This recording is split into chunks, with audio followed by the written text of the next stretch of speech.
Wel, pnawn da a chroeso i chi gyd yma i creu yn Covid yr wythnos hon. Am yr hanner awr nesaf, dwi'n falch iawn yn bod ni a chwmni panel llawn arbenigwyr ac ymarferwyr i gyd yn mynd i drafod ac ystyried llesiant canu mewn côr. A dwi am droi wan at Gwawr, Ciffer, Sian, Bethan a Gawel i'ch croesawu chi gyd un ar y tro os gai ddod at Gwawr yn gyntaf. Iawn, Gwawr Ifan yw yn enw i. Dwi'n y ddarlithydd mewn cerddoreg yn ysgol cerddoriaeth, drama a pherfformio Mhrifysgol Bangor. A mae gyda fi ddiddordeb arbennig maes cerddoriaeth mewn iechyd a lles. Diolch Gwawr. Ciffer. Ciffer Jones ydw i, a dwi'n arwain y côr tenefus yn Bangor, sef côr ar gyfer pobl sydd wedi cael ei effeithio efo canser. Diolch i chdi. Awel. Helo, Awel Von Evans ydw i, a dwi'n darlithydd yn yr Ysgol Seicoleg ym Mhrifysgol Bangor, a dwi'n arbenigo mewn dwyieithrwydd niwrowyddoniaeth a niwroesthetig. Diolch i chdi, Awel. Os gai ddod at Sian nawr. Helo, Sian Meinir. Dwi'n gantores opera broffesiynol a dwi'n aelod o Gorws Opera Cenedlaethol Cymru. A Bethan. Helo, Bethan dwi a dwi'n aelod o Côr Tenefus Bangor. Diolch yn fawr o croeso cynnes i chi gyd. Os gai ddod at y ti Gwawr i ddechrau, i ti'n ymchwilio i berthynas rhwng cerddoriaeth, iechyd a lles ac yn archwilio dillio gofnodi effaith cymdeithasol cerddoriaeth. Ni gyd, falle, siwr o fod yn gallu gweud, wel, mae canu mewn côr yn ei fi dimlo, tyn bach yn well. Ond os wyt ti yn edrych yn ddyfnach i'r dystiolaeth sydd gael mewn ymchwil, beth sydd yna mewn ymchwil sy'n gweithio ni, dyn ni'n iawn i feddwl bod o'n cael effaith arno ni? Wel, yn sicr yn yr 20 mlynedd diwetha, mae yna lot o ymchwil wedi cael ei wneud i effaith cerddoriaeth ar iechyd y lles yn gyffredinol. A fel chi'n dweud, canu mewn côr yn arbennig. Mae yna mwy a mwy o ddiddordeb wedi bod yn maes ymchwil yn yr effaith ar iechyd a lles pobl. Ac ni'n meddwl falle yn arbennig am yr effaith seicolegol, meddyliol, ond mae yna dipyn o effaith ffisegol hefyd, dipyn o dystiolaeth. Mae ffordd ni'n sefyll wrth ganu, yn newid ffordd ni'n dalan cyrff. Ni'n meddwl yn arbennig am anadlu, mae dipyn o dystiolaeth, dipyn o waith nawr yn cael ei wneud gyda pobl sy'n byw gyda cyflyrau sy'n ei gwneud i'n anodd iawn i anadlu. Lot o dystiolaeth yn dangos bod canu mewn côr, y patrwm anadlu wrth ganu yn effeithiol iawn yn lleihau symptomau i bobl. Felly mae'r ochr ffisegol na falle'n rhywbeth dyn ni ddim yn meddwl lot amdano fe, ond mae'r rhan fwyaf o ymchwil yn edrych ar effaith seicolegol, emosiynol. Mae yna lwyth, mae lot o ymchwil yn gofyn i bobl pam bod chi'n canu mewn côr, sut mae fe'n neud i chi deimlo. A mae yna lwyth o fideo. Mae'r ochr, yr effaith ar safon byw cyffredinol, dwi'n credu, gwella canolbwyntio, bod pobl yn gallu parhau i ddysgu, datblygu hyder, pobl yn teimlo bod nhw'n dal i allu wneud cyfraniad i gymdeithas. Wedyn, wrth gwrs, mae'r ochr emosiynol. Ni'n gwybod am y cysylltiad cryf sy'n ar rhwng cerddoriaeth ac atgofion, a'r effaith emosiynol sy'n dod wrth ganu, falle bod hi'n haws i fynegu teimladau weithiau drwy ganu nag yw i drwy siarad yn aml iawn. Ac wedyn yr effeithiau cymdeithasol, dwi'n siŵr nawn ni glywed mwy am hyn wrth i'r sgwrs ymlaen, ond yn bendant mae cerddoriaeth a chanu mewn côr yn dod â phobl yn agosach at ei gilydd. Ac yn ni'n mynd i glywed nes ymlaen am gorau tenefus, mae hwnna'n enghraifft arbennig o pobl yn dod at ei gilydd sy'n rhannu'r un math o brofiad, ac yn bendant mae yna rhywbeth therapeutig am hynny.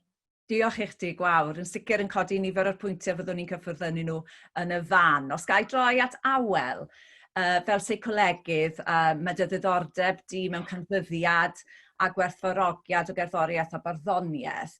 Ydy'r effaith bositif mae Gwawr yn sôn amdano yn rhywbeth ni'n gallu gweld yn digwydd yn yr ymennydd?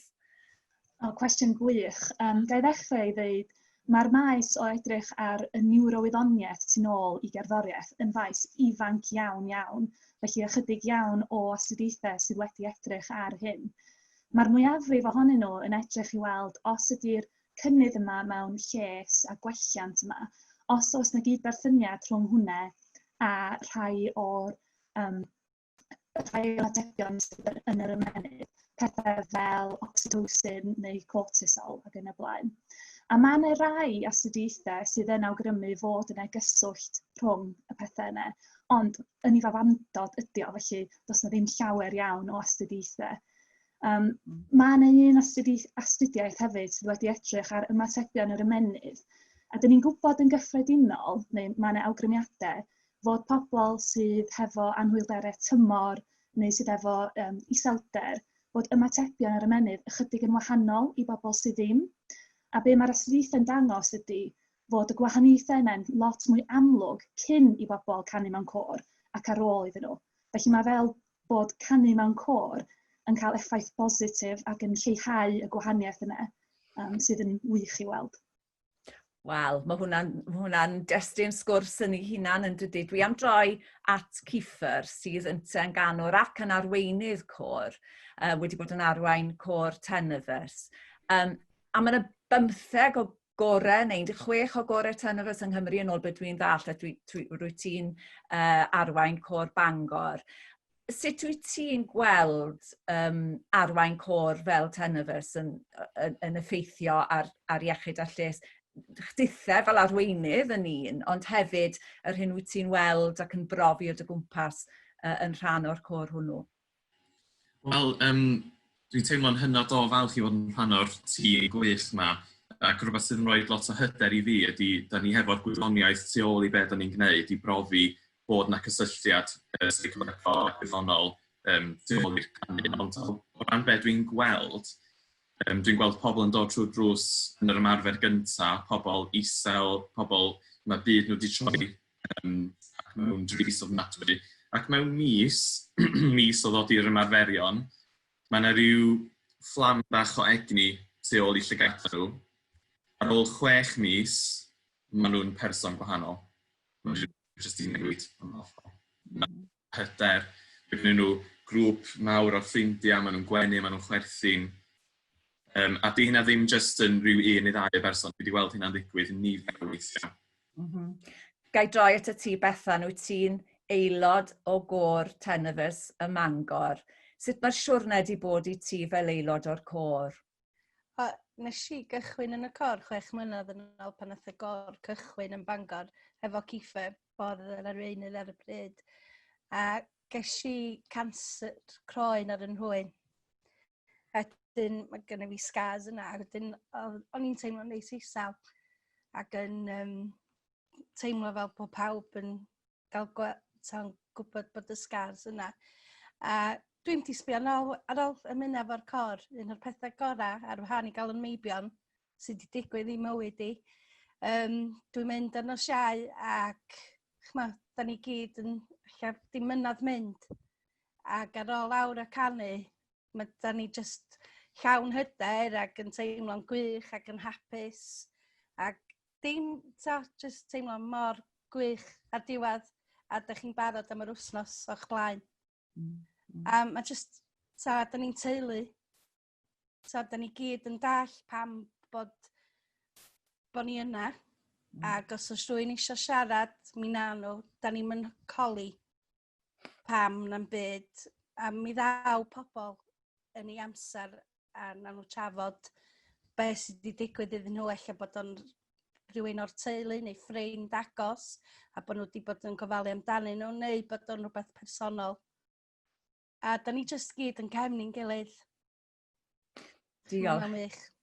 Diolch am rannu dy stori efo ni. Ddwn ni nôl at ti yn y funud. Sian, wyt ti'n aelod o deulu cwmni Opera Cenedlaethol Cymru yn canu'n broffesiynol? Sut mae hwnna'n gwneud pethau'n wahanol wrth dy fod ti'n gwneud hyn fel bywoliaeth? Mewn gwirionedd dwi'n meddwl bod yna wahaniaeth. Achos dwi'n gallu uniaethu efo be mae Bethan newydd ddeud. A dwi'n gweld bod hynny'n digwydd ar wahanol raddfeydd os hoffwch chi. Nid bod un yn well na'r llall, ond bod ni yn gweithio mewn ffyrdd gwahanol. Ond yr un ydy'r canlyniad yn y diwedd. A fel oedd ti'n dweud, Elen, da ni yn deulu yn Opera Cenedlaethol Cymru, a da ni'n teimlo fel bod ni'n uno yn y gan. Ond mae hynny'n gallu digwydd pa fath bynnag ffordd o ganu sy'n digwydd. Nath yr tenor enwog sydd wedi yn gadael ni erbyn hyn, Kenneth Bowen, ddeitha i unwaith pan o'n i yn astudio yn Llundain, bod bob tro mae rhywun yn canu, bod o'n rodd, nid yn unig yn rodd i ni'n hunain pan da ni'n canu, ond bod o'n rodd da ni'n rhoi i eraill hefyd. A wedyn mae hynny'n digwydd mewn cor, da ni'n rhoi i'w gilydd pan da ni'n y cor. Da ni hefyd wrth gwrs yn rhoi i'r bobl sy'n gwrando, felly mewn berthynas yn ddeiblyg mewn ffordd yn dydy. A mae o, dwi'n meddwl, yn brofiad, nid profiad unigol ydy canu mewn cor, a dyna beth sy'n beth bendigedig amdano fo. Mae o'n beth sy'n yn uno ni efo'n gilydd, a da ni'n cyd ymdeimlo efo'n gilydd, a'r ymdeimlo yna'n rhywbeth byw ac yn rhywbeth real iawn. Diolch i chdi. Dwi'n gwybod pan dwi'n meddwl yn ôl am ganu mewn cor, un o'r pethau oedd yn nghyffwrdd i, oedd pan oedd rhywun yn mynd mewn i gynghanedd neu mewn i ganu mewn harmoni, bod yna rhywbeth yn digwydd, rhyw ias yn mynd lawr dy gefen di. Ydy hwnna rhywbeth ti'n dod ar ei draws yn ymchwil di gwawr bod yr elfen yna o, ti'n sôn am yr elfen ffisegol, ond os oes yna rhywbeth am gynghanedd am yr harmoni sydd yn cyffwrdd ni, neu os yna, ydw i'n gyfeirio at rhywbeth sydd yn bodoli go iawn mewn ymchwil? Dwi'n meddwl, pan nes i wneud ymchwil i ganu coral yng Nghymru rai blynyddoedd yn ôl, o'n i'n meddwl bod hwnna'n eitha diddorol, yr traddodiad Cymreig mewn ffordd, a'r hen arfer sydd gyda ni o ganu mewn cor yng Nghymru. A nes i holi lot o bobl am yr effaith oedd canu mewn cor, canu gyda pobl eraill. Ac oedd hwnna'n beth mor bwysig i bobl. Dwi'n cofio rhai dyfyniadau mae pobl yn teimlo i bod nhw'n rhan o rhywbeth mwy na nhw eu hunain. A dwi'n meddwl dyna sy'n arbennig am gor. A falle canu mewn harmoni hefyd. Dim just chi yw chi'n cyfrannu at rhywbeth sy'n fwy na just chi'ch hunain. A bod hwnna'n rhywbeth arbennig iawn. Da ni wedi bod yn mynd trwy gyfnod anodd ac anarferol dros y misoedd diwetha yma. A mae'r cyfnod cloi, wrth gwrs, wedi golygu bod bobl ddim yn gallu dod at ei gilydd i ganu yng nghwmni ei gilydd. I ba raddau chi'n meddwl bod yr angen i ffeindio ffordd gwahanol o gyd ganu wedi profi gwerth canu mewn cor, neu'r angen i ganu mewn cor? Sian? Ie, mae wedi bod yn anodd yn dydy, ac mewn ffordd yn eitha amhosib mewn llawer modd. Mae'r busnes Zoom a pethau'n anodd iawn o ran sain. Ond dwi'n meddwl beth da ni wedi gweld ydy ffyniant yn y modd mae pobl yn gwrando ac yn uno yn y profiad o wrando a rhywun arall yn canu, ac efallai yn bod ni wedi creu rhywbeth go newydd lle mae rhywun yn gallu gwylio fideo ac yn gwrando ac yn cyd-ganu adre efo be maen nhw'n wylio. Felly mae hynny'n rhywbeth arbennig iawn. Does o ddim unrhyw fath o swildod na nerfusrwydd yn hynny, nag oes, a mae'r cyd-ymdeimlo'r cyd-brofi na dal yn digwydd wedyn, sydd dwi'n meddwl yn beth newydd braf. A mae'r corau, wrth gwrs, wedi parhau i gwrdd rhai ohonyn nhw. Cor Forget Me Not, dwi'n gwybod, ar gyfer bobl efo dementia. Mae'r cor Steddfod wedi bod yn cwrdd gyda'i gilydd yn wythnosol. A chor Tenefers hefyd?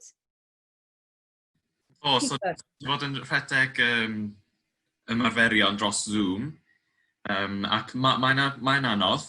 Mae'n problemau technegol ac weithiau, di pawb ddim efo stafell lle maen nhw'n rili gallu mynd amdani adra heb bod ofn creu sŵn neu beth bynnag. Ond mwyn cadw rhyw fath o cyswllt rhwng bobl, mae wedi bod yn peth positif ofnadwy. Ond dwi'n meddwl pawb rili jyst eisiau fod yn yr un all a jyst cael y cyd-ymdeimlad, y cymdeithasu, jyst yr egni a hefyd safety in numbers, ti'n gwybod? Iddyn nhw pan maen nhw'n canu mewn grŵp. Waw, ni'n gallu creu'r sŵn gwych a'n gilydd. A dyn ni'n gwybod o siarad efo chdi Gwawr, bod y cynnydd mewn diddordeb yn y byd ymchwil o safbwynt cerddoriaeth yn ystod y cyfnod cloi yma. Mae hwnna'n eitha diddorol. Fedri di ddeud chydig bach wrthon ni am hwnna? Yn bendant, mae yna lwyth o ymchwil yn barod yn cael ei wneud, a dwi'n meddwl bod ni'n mynd i fod yn astudio hyn am flynyddoedd i ddod, chymod, yn fygiad pobl yn y cyfnod hyn. A dwi'n meddwl bod e mor ddiddorol faint ni wedi bod angen cerddoriaeth yn y cyfnod hyn. Mae'r corau wedi parhau, mae pobl wedi bod yn recordio hunain yn canu ac yn ei roi ar-lein. Mae gigs wedi bod ar-lein, mae gwyliau cyfan yn cael eu cynnal ar-lein. Mae'n dangos bod ni wirioneddol angen cerddoriaeth mewn cyfnod fan hyn. Mae'n ffordd o gyfathrebu ac yn ffordd o ddod y pobl at ei gilydd. Hyd yn oed os yn rhaid i ni wneud hynna ar-lein. Felly mae'n bendant yn ddiddorol a mae sawl prosiect ymchwil yn mynd i ddod o hyn, dwi'n meddwl. Wel, dyn ni'n agosáu at ddiwedd y sgwrs, a dwi eisiau gofyn i chi gyd yn eich tro.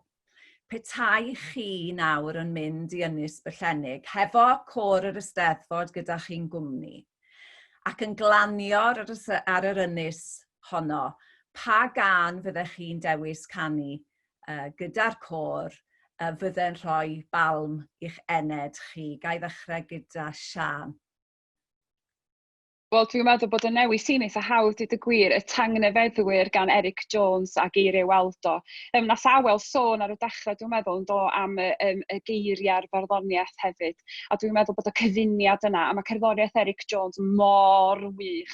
A mae hi'n gan sy'n cael effaith arna i bob tro dwi'n ei chlywed i. Diolch ots pwysau chanu hi, mae'n wneud i fi golli beigryn. Felly honno fyswn i'n mynd efo fi. Ciffer. Dwi wedi dewis Northern Lights gan Ola Ielo, jyst rhywbeth dipyn bach fath o bod yn dod o byd gwahanol, rhywbeth sy'n hefyd, fel ti'n dweud Sian, rhywbeth sy'n creu rili teimlad. Diolch i chdi. Awel?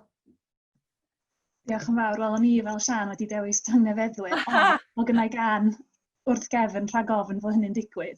Un can dyn ni wedi bod yn canu efo cor dre ydy Gorwedd gyda'i nerth. A mae hwnna'n gan hwyliog ac yn un sydd yn adeiladu ar ei hun, a da chi'n cael y funud yna lle dyn ni gyd jyst yn bloeddio canu hefo'n gilydd. A mae o fel bod yna rhyw fath o ryddhad, dyn ni'n mwynhau, mae pobl sy'n gwrando yn mwynhau, felly dyna'n gan fyswn ni'n dewis. Diolch i chdi, Awel. A Bethan, be amdano chdi? Y can dwi dewis di Adi Amos gan Carl Jenkins. Dyw chydig o flynyddoedd yn ôl gafon ni fel cor mynd i St David's Hall yn Gaerdydd i canu hefo cora Anonymous. A gafodd pob arweinydd cor dewis canu hynna. A nath Ciffer dewis Adi Amos i ni. Ac oedden ni gyd fatha, waw, da ni'n canwyr go iawn. Ydych chi'n disgwyl i ni canu hwn. Ac oedd o'n her, ond nathon ni wneud o. Ac oedd o'n adag mor prowd i ni gyd.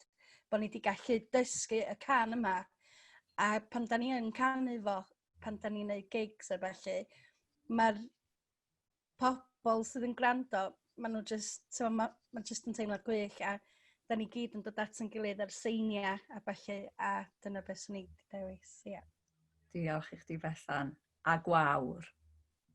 Nwch chi ddim credu hyn, nethon ni ddim trefnu hyn o flaen llaw, nes i hefyd ddewis tangnefeddwyr. Dwi'n meddwl bod hwnna'n gweud y cyfan i wedi gweud, mae'n bendant yn ffefryn ymysg cantorion ac aelodau gorau. Nes i wneud ymchwil rhai blynyddoedd nôl ac o'n i'n gofyn i aelodau gorau ar draws Cymru pam i bod nhw'n canu mewn corau. Mi nath sawl un sôn am tangnefeddwyr a sôn am ffaith i bod yn cyffwrdd i heneiddio nhw fel petai. Felly, dyma pam nes i ddewis am. Diolch yn fawr, diolch Gwawr, a diolch i chi gyd am rannu eich arbenigedd, ond hefyd eich profiad personol gyda ni. Wy'n gwybod bod yr Eisteddfod yn teimlo'n gryf dros wneud mwy a mwy o waith yn y maes yma ac edrych i mewn i Llesiant mewn perthynas a chanu corawl. A dwi'n edrych ymlaen i weld y gwaith yn esblygu dros y blynyddoedd nesaf. Ond yn y cyfamser, diolch i chi'n banelwyr a chithau adre am wrando. Prynhawn da.